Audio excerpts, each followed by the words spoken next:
Kata dokter itu bagus ya. Pertanyaan saya yang bagus apa? Biasanya diperiksa rahimnya, kualitas sperma suaminya. Oh gitu. Semuanya bagus. Bener nih. Bu Ida, jangan bohong sama saya loh ya. Saya tanya, bener nggak spermanya suami bagus? Kalau tukang pijit sih bagus. Tukang pijit. Makanya dari tadi saya lihatin. Sama dokter juga udah sih. Tapi sayanya doang Pak Ustadz. Dianya belum mau. Pijit.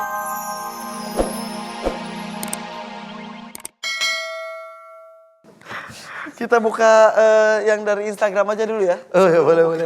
Yang ada di studio, tadi kami sudah menyebutkan bahwa @officialmnctv itu Instagram yang bisa Anda tulis pertanyaan-pertanyaannya dan kita sudah memilih salah satunya. Ini dia dari Andiliani Mantika. Assalamualaikum warahmatullahi wabarakatuh Ustaz. Waalaikumsalam warahmatullahi. Saya ingin bertanya, apakah mungkin bagi seseorang yang telah lama meninggal bisa setiap saat merasuki anggota tubuh orang yang masih hidup atau anggota keluarganya dalam rangka keinginannya selalu dikerjakan? Mohon penjelasannya Ustaz dari Andiliani. Iya, ini sangat bagus sekali. Jadi pemahaman tentang ilmu ini kita buka. Hal yang gaib ini kita buka, jangan sampai salah di hadapan Allah Ta'ala. Ya. Sebenarnya kalau orang sudah meninggal, rohnya kembali pada Allah. Roh itu sesuatu yang suci dari Allah Ta'ala. Jadi yang ditiupkan pada waktu seseorang itu masih ada dalam kandungan. Ya. Itu ditiupkan oleh Allah Ta'ala. Ini akan diambil oleh Allah Ta'ala. Roh itu akan diambil oleh Allah. Dan tidak gentayangan di bumi. Kemudian jasadnya orang sendiri dia akan hancur di bumi. Jasadnya hancur. Ruhnya kembali. Dah. Yang masih ada satu lagi sisa itu adalah namanya jiwa. Jiwa itu nanti menganalogikan tubuhnya manusia di dunia. Nah jiwa inilah yang nanti akan bertanggung jawab di akhirat. Jadi nanti seseorang itu namanya sekarang ibu-ibu atau pemirsa di rumah hobinya tidak bersyukur atas nikmat oleh Allah Ta'ala, akhirnya menjadi kufur, akhirnya menutup nikmat, nanti jiwa itu nanti akan bertanggung jawab di akhirat. Nah itu nanti akan dipertanggungjawabkan, kamu ngomong untuk apa? Enggak pernah bersyukur kalau kamu bisa ngomong. Otak kamu untuk apa? Tidak pernah bersyukur bahwa otakmu bisa berpikir. Kemudian telinga kamu untuk apa? Ini. Nah itu nanti akhirnya mulut disobek-sobek, otak begini, telinga begitu. Nah, sesuai yang dilakukan di dunia. Sesuai dilakukan di dunia dan tidak pernah bersyukur. Ya. Nah, itulah makanya bahayanya. Kemudian jiwa itu yang akan bertanggung jawab nanti. Nah, ini sudah ya. Kemudian siapa kok masih ada orang gentayangan. Nah, ini saya jelaskan. Seseorang umpamanya si fulan ini dia hidup kalau dia punya ilmu. Ilmu inilah yang saya katakan itu jin.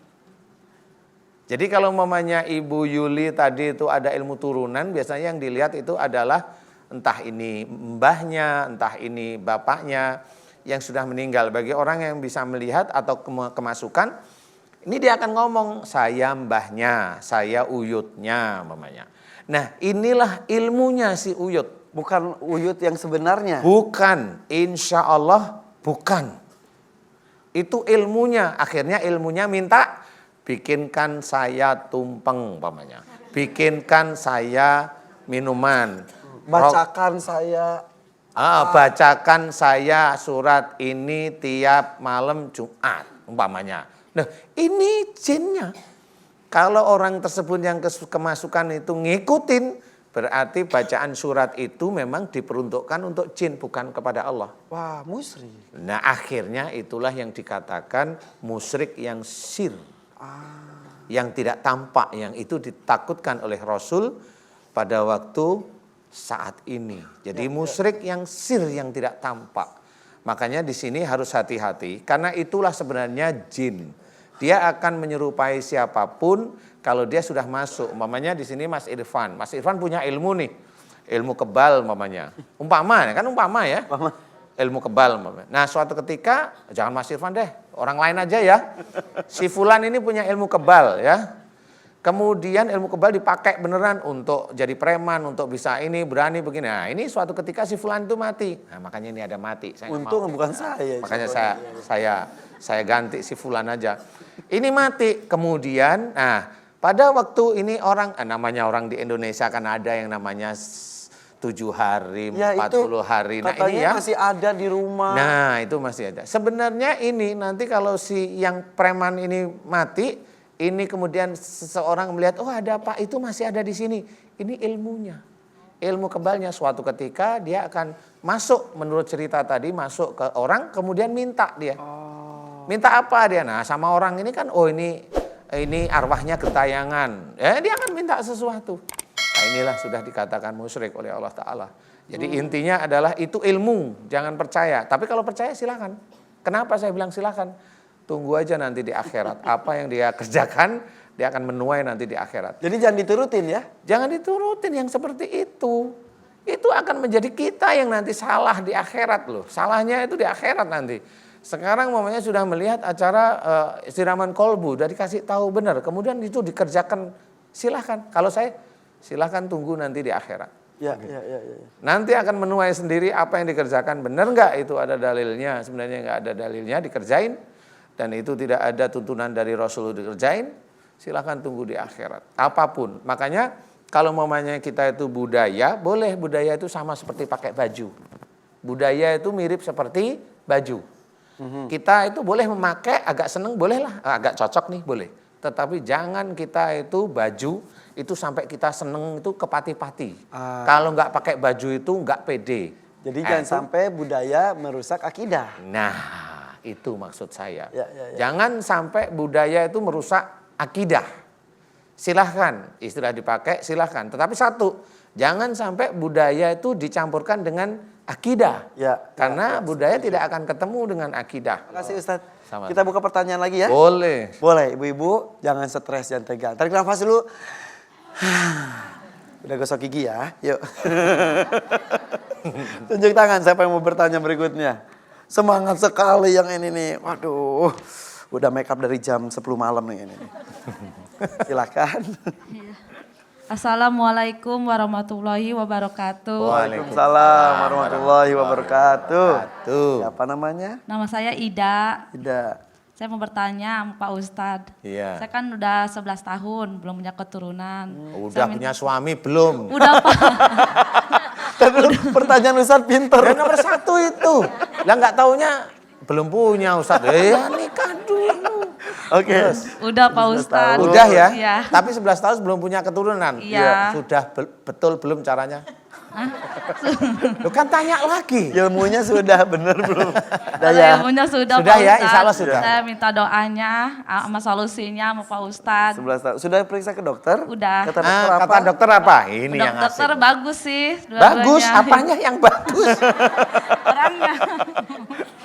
Kata dokter itu bagus ya. Pertanyaan saya yang bagus apa? Biasanya diperiksa rahimnya, Rahimnya, kualitas Pak. sperma suaminya. Oh gitu. Semuanya bagus. Bener nih. Bu Ida, jangan bohong sama saya loh ya. Saya tanya, bener nggak spermanya suami bagus? Kalau tukang pijit sih bagus. Tukang tapi pijit. Makanya dari tadi saya Enggak, liatin. sama dokter ini. juga udah sih. Tapi Kenapa sayangnya dia doang pijit? Pak Ustadz. Dianya belum mau. Pijit di mana? Enggak, kan sekalian ya. Kan dokter juga udah. Hah, sekalian dokter mijit gitu maksudnya? Ke dokter udah juga Pak Dokter iya. Ustadz. Iya. Tadi ke Ke tukang tukang pijit? pijit iya juga. Oh gitu. Mau juga orang kampung kan. Oh iya. Iya. Terus spermanya suami bagus enggak atau ada ini seingat saya Kalau ada sperma ini. suami sih belum diperiksa. Dianya nggak mau Pak Ustadz. Periksa lah. Itu periksa. Iya. Sperma yang bagus itu warnanya mamanya begini. Iya. Bening, Jumlahnya agak juga. keruh, jumlahnya begini. Siapa tahu spermanya itu hitam gelap gimana coba. Ya diperiksa lah, kalau gini saya nggak bisa jawab gini. Paham ya? Iya. Saya kasih contoh ini Bu Ida, saya kasih contoh ya. Ini ilmu ya, ilmu yang sebenarnya saya diizinkan oleh Allah Ta'ala tahu. Sperma suami dulu umpamanya. Sperma suami dulu itu umpamanya terlalu cair. Ya, sperma terlalu encer gitu ya. Ini biasanya orangnya yang punya sperma ini orangnya terlalu terbuka. Jadi tidak fokus kalau melihat sesuatu atau ada rapat, pokoknya nggak terlalu serius dia. Terlalu kental. Kalau terlalu kental itu kalau dia membicarakan sesuatu malah serius banget. Nah itu kental itu namanya. Sama itu kalau udah kental nanti spermanya nggak bisa jalan kemana-mana. Kekentalan. Kekentalan sperma itu udah diperhitungkan oleh dokter, kan gitu ya. Kemudian spermanya itu mamanya